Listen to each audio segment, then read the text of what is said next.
देखिए, ऐसा है कि बिल्कुल जैसे आपने अभी एनालिसिस में बताया, काफी डिटेल एनालिसिस किया है इसमें हम्म। कि एक गल्फ ऑफ हॉर्मुज जो है काफी नैरो चैनल है, जहां हम्म। पर कि पनडुब्बी एक काफी कारगर साबित हो सकती है किसी भी मूवमेंट को, कमर्शियल मूवमेंट, ऑयल टैंकर्स को रोकने में, जो एक दुनिया के लिए बहुत बड़ा चैलेंज है। क्योंकि अगर वो गल्फ ऑफ हॉर्मुज बंद हो जाता है तो फिर पूरी दुनिया में तेल की कीमत बहुत ज्यादा बढ़ जाएगी, और एक तरह से पहले काफी विरोध है, विरोध और ज्यादा बढ़ जाएगा। पर मैं ये भी कहना चाहूंगा कि अमेरिका ने भी इसके जो काउंटर मेजर्स किए हुए हैं, एक चीज और मैं ऐड कर दूं, जो आपने सही बताया कि वहां का एरिया शैलो है, और वहां पे काफी पानी की डिस्टरबेंस रहती है। सबमेरीन, छोटी छोटी सबमेरीन है, इनको ढूंढना मुश्किल होता है। पर अमेरिका ने जो अपनी तैयारी की वो कई लेयर डिफेंस में की है। देखिए, वहां पे जब उनका एयरक्राफ्ट कैरियर अब्राहम लिंकन आया है, तो साथ में उसके डिस्ट्रॉयर हैं, फ्रिगेट्स हैं, हेलीकॉप्टर है, एयरक्राफ्ट है। जो उनका P-8 जहाज है, जो भारत भी खरीद रहा है अमेरिका से, वो काफी दूर तक 10 घंटे तक सर्वे कर सकता है और पूरे इलाके को देख सकता है।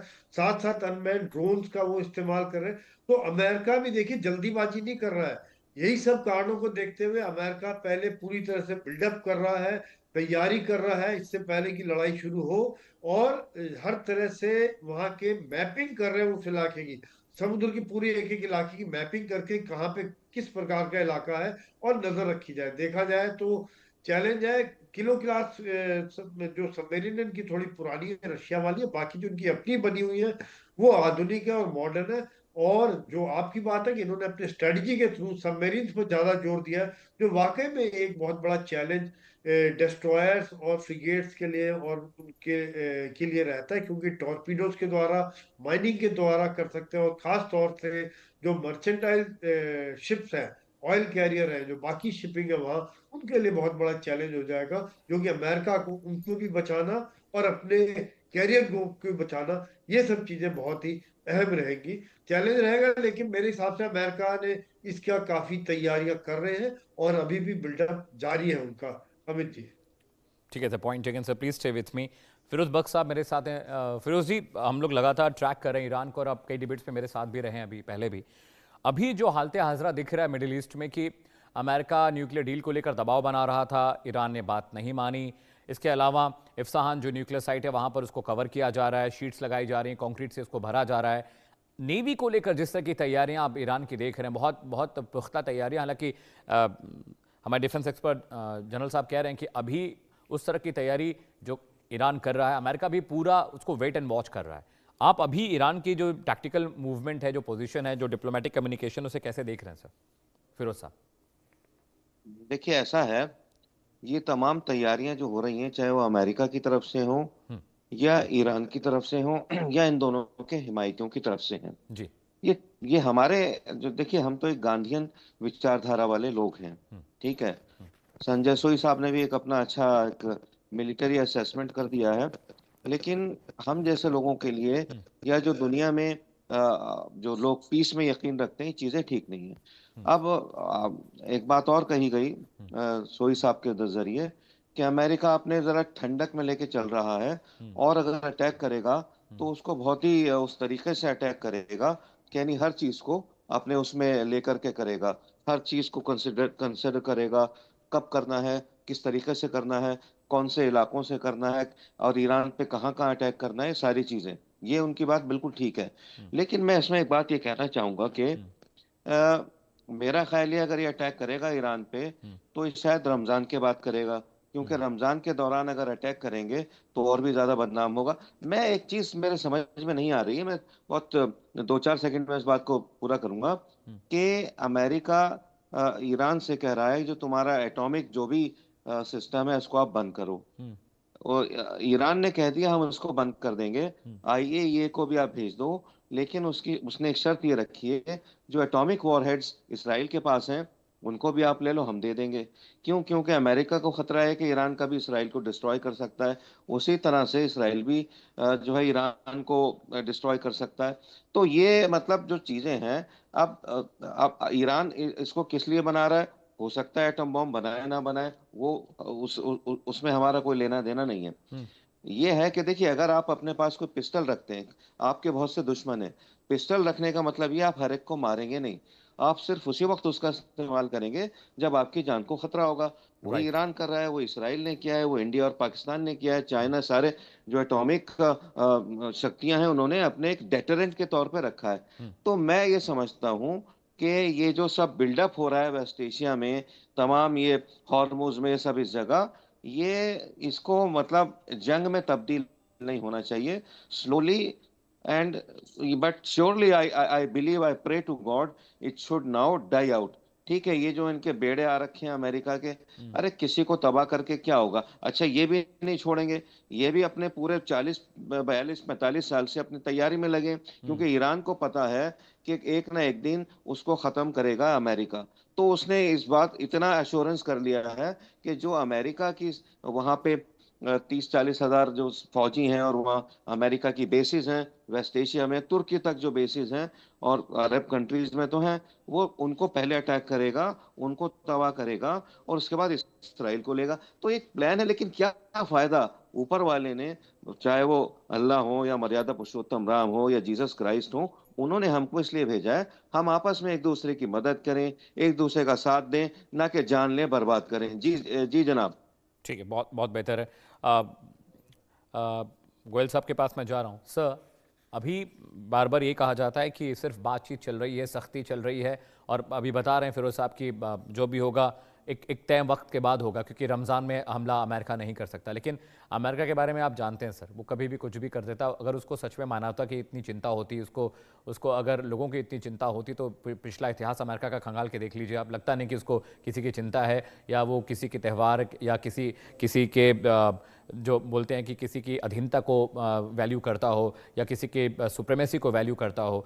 अमेरिका एक अलग तरह का मुल्क है, अलग नैरेटिव है। अभी जो सिचुएशन आप देख रहे हैं, क्योंकि इजराइल एकदम तड़प रहा है हमला करने के लिए। इजराइल के प्रधानमंत्री बुधवार को अमेरिका जा रहे हैं मिलने के लिए। वो कह रहे हैं कि भाई बहुत लंबी बातचीत चल गई है, फटाफट हमला करिए, नहीं तो ईरान हमारे ऊपर हमला कर देगा। अभी जिस तरह की सख्ती इजराइल चाहता है, रेड सी में वहां पर हूती हिजबुल्लाह भी तैयार हो गया मारने के लिए। इधर पनडुब्बियां तैनात हो रही हैं ईरान की। ईरान भी अपनी पूरी सख्ती के साथ खड़ा है, पूरी तैयारी के साथ खड़ा है। ये यहाँ पर आप डिप्लोमेटिक कम्युनिकेशन ज्यादा भी बढ़ता देख रहे हैं? आपको लगता है कि अभी कुछ आसपास कुछ आपको हलचल दिखती है सर? धन्यवाद अमित जी, आपका बहुत बहुत कि आप मेरे पास अभी आए हैं। मैंने इससे पहले संजय सोई जी की जो इंटरवेंशन है वो सुनी। फिरोज बख्त साहब की भी काफी जाने माने स्कॉलर हैं। उन्होंने कहा अपनी जो इंडियन फिलोसफी के लिहाज से बहुत अच्छा लगा। रियल पॉलिटिक्स मिडिल ईस्ट की कुछ अलग है। वहां पर शायद मर्यादा पुरुषोत्तम राम को नहीं मानते हैं, गांधी को नहीं मानते हैं। वो एक विश्व शांति का संदेश है। अगर ट्रंप ने माना होता तो वेनेजुएला में जाकर के मेरे ख्याल है शायद उनको अरेस्ट नहीं करते। बहरहाल वो तो खैर दूर की बातें हैं। आपने कहा ईरान की जो जियोपॉलिटिक्स, मैं उसके ऊपर थोड़ा बोलना चाहूंगा अभी। पहली बात तो ये है कि अगर ईरान के पास अभी कोई डिप्लॉयबल न्यूक्लियर वेपन होता तो अमेरिका कब तक का हमला कर चुका होता। क्योंकि डिप्लॉयबल होने के बाद में, इसके बाद में ईरान इससे पहले की ओर आगे बढ़े। इराक में भी वही हुआ था, लीबिया में वही हुआ कि जहां पर खाली सस्पिशन था, एक वेपन नहीं था, फिर भी कर दिया गया। लेकिन अगर ईरान के पास होता तो अभी तक ये हमला हो चुका होता। इसका मतलब ये है कि यूएसए के पास जो इंटेलिजेंस है उसके मुताबिक ईरान कितना भी क्लोज हो या नहीं हो, अभी न्यूक्लियर पावर नहीं है। नंबर 1। नंबर 2, इजराइल की आपने बात करी। इजराइल और ईरान के बीच में काफी खिलाफत है, बात मानने वाली है ये। और इजराइल नहीं चाहता है कि ईरान किसी भी हालत में एक न्यूक्लियर पावर बने। लेकिन इजराइल ये भी जानता है कि अगर ईरान के ऊपर हमला होना है तो जो गल्फ के बाकी मुल्क है, सऊदी अरेबिया, कतार, ओमान, यूएई, उनका पॉलिटिकल साथ होना जरूरी है जी। आपको याद होगा कि पिछली बार जब ईरान के ऊपर हमला किया था यूएसए ने, जब वहां पर गए थे, उस टाइम पर बाकी गल्फ कंट्रीज ने वो चुप रहे थे या सपोर्ट किया था। उनके एयर बेसिस, कतार के एयर बेसिस काम में लिए गए थे। इस बार कोई भी अमेरिका का साथ नहीं दे रहा है। उसकी वजह से मुझको नहीं लगता कि पॉलिटिकली ट्रंप, मैं मानता हूं कि वो बड़े वॉलेटाइल है, वो बड़े एक तरह से टेम्परामेंटल इंसान हैं और कब क्या कर बैठे कुछ पता नहीं है। लेकिन मेरा ख्याल है उनको भी पता है कि अल्टीमेटली अगर हमला किया, हमला करने से ज्यादा ये है कि उनका उसका आउटकम क्या होना है। वेनेजुएला में उनको उनकी असेसमेंट थी कि आउटकम क्या होना है। यहाँ पर अगर उनको आउटकम में लगता है कि जो बाकी गल्फ कंट्रीज हैं उससे उनको अपोजिशन मिलेगी, तो शायद वो हमला करने में हिचकिचाएंगी। तीसरी चीज, अनलाइक वेनेजुएला, जो ईरान की अभी ये सबमरीन्स की डिप्लॉयमेंट चल रही है, ये बजाय एग्रेसिव डिप्लॉयमेंट की बजाय ये डिफेंसिव डिप्लॉयमेंट है। ये उनको सेंट हर्मोस को डिफेंड करना है ताकि वहां से ऑयल सप्लाईज को बंद ना किया जाए। जो अमेरिकन जो मरीन आर्मडा है, अगर करे तो उसके ऊपर उनको डेटर करने की क्षमता हो। ये जो ईरान की जो सबमरीन, छोटी सा सबमरीन है, ये अटैक मोड में नहीं है। ये डिफेंसिव मोड में, डिफेंस मोड में है, ताकि उनके ऊपर अगर कोई हमला करने की तैयारी करे, इंटेलिजेंस ऐसी हो, तो उनकी क्षमता को कम किया जाए। ये ज्यादा दूर तक नहीं जा पाएंगी। ये point taken sir, please stay with me. जी हाँ जी, 1 मिनट के लिए अगर आपके पास समय हो, मैं छोटी सी चीज ये कहना चाहूंगा कि ईरान भी चाहता है कि हमला ना हो, लेकिन दिक्कत क्या है कि ईरान खाली एक चीज के बारे में बात करना चाहता है। अभी इजराइल ने कोई इंडिकेशन नहीं दिया है, लेकिन यूएसए चाहता है कि उनका जो बैलिस्टिक मिसाइल प्रोग्राम है वो भी कवर हो, इजराइल वो की न्यूक्लियर वेपन प्रोग्राम वो भी कवर हो, और ये भी कवर हो। ये ईरान खाली न्यूक्लियर एनरिचमेंट के बारे में बात करना चाहते हैं, और उसके बारे में वो साफ साफ कह चुके हैं क्या हम इससे कम नहीं कर पाएंगे। ठीक है, point taken sir. Doctor Anshu, एक सवाल मेरे जहन में आ रहा है कि अगर न्यूक्लियर ताकत ईरान के पास नहीं है, तो न्यूक्लियर डील की 4 शर्तों में पहली शर्त यही थी कि आपको अपना न्यूक्लियर प्रोग्राम सस्पेंड करना पड़ेगा। आपके पास जो इनरिच्ड यूरेनियम है उसकी क्वांटिटी, क्वालिटी और लोकेशन बतानी पड़ेगी। टीम जाएगी, देखेगी कि जो यूरेनियम 235 और कोबाल्ट है उसकी पावर कितनी है। नॉर्मली 1000 साल एज होती है, लेकिन जब हम यूरेनियम को बम में तब्दील कर देते हैं तो 10 से 12 साल की उसकी एज होती है, वो डेट्रोएंट फॉर्म में चला जाता है। तो अगर ये ऐसा नहीं था तो ये 4 शर्तें क्यों रखी गई? दूसरा सवाल आपसे ये डॉक्टर अंशु कि इफ्साहान जो न्यूक्लियर साइट है वहां पर कंक्रीट और मिट्टी के जरिए उसको भरा जा रहा है, उसको कवर किया जा रहा है। क्यों कवर किया जा रहा है? अगर वहां पर न्यूक्लियर वेपन नहीं है, जैसा कि गोयल साहब बता रहे हैं, मैं उनकी बात से इत्तेफाक नहीं रखता हूं, और शायद बाकी लोग भी पैनल पे ना माने, क्योंकि यही एक डर था जिसकी वजह से इजराइल इतना घबराया हुआ है, अमेरिका इतनी सख्ती कर रहा है, क्योंकि कहीं ना कहीं उनको इस बात का पता है कि न्यूक्लियर वेपन रूस और चाइना की मदद से ईरान ने डेवलप कर लिया है, या फिर वो महीने 2 महीने में डेवलप कर लेगा। आपको भी ये लगता है कि न्यूक्लियर वेपन्स नहीं है ईरान के पास? नहीं, मुझे ऐसा नहीं लगता अमित, और आप, मुझे बहुत खुशी है कि आपने मुझसे ये सवाल पूछा।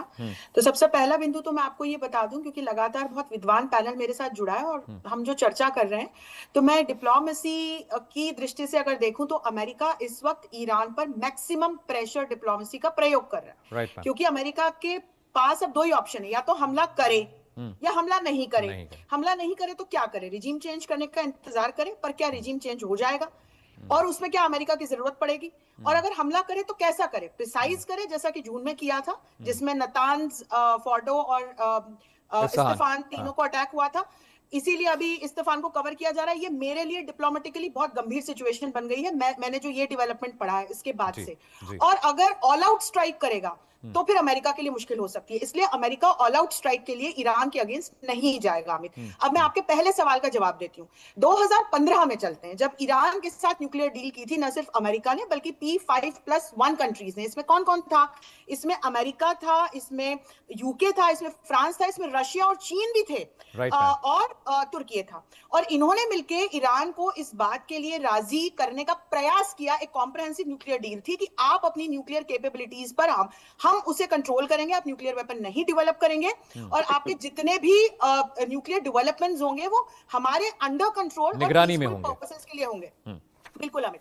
2018 में यूएस खुद इससे विड्रॉ कर गया, और उसके बाद से हमने इसका जो हश्र देखा, भी उस पर नहीं जाऊंगी, वो एक लंबी कहानी है। लेकिन अब हम देखते हैं कि ईरान की जो आज की स्थिति है, 60% एनरिच्ड यूरेनियम के साथ, या इससे भी ज्यादा एनरिच्ड यूरेनियम के साथ ईरान इस वक्त खड़ा है। हम बहुत अच्छी तरह से समझ सकते हैं कि उसके पास किस तरह की न्यूक्लियर कैपेबिलिटीज हैं। और Right. आप जो कह रहे हैं कि उसके पास उसको रशिया और चीन का सपोर्ट हासिल है, तो हम ये नहीं कह सकते कि ईरान के पास अस्त्र शस्त्र या वो बनाने की कैपेबिलिटीज नहीं है। इसीलिए ईरान के साथ अमेरिका ने, अभी जो ओमान ने भी बात की, जून में भी जो इंगेज हुआ, बार बार वार्ताएं विफल हो रही है। उसमें 3 मुख्य बिंदु है। पहला तो एक कॉम्प्रिहेंसिव कंट्रोल अमेरिका चाह रहा है, जो अगर मैं न्यूट्रली देखूं तो अमेरिका की तरफ से गलत है। Who is America to control any countries nuclear capabilities, कि हम आपके हर प्रकार के न्यूक्लियर कैपेबिलिटीज को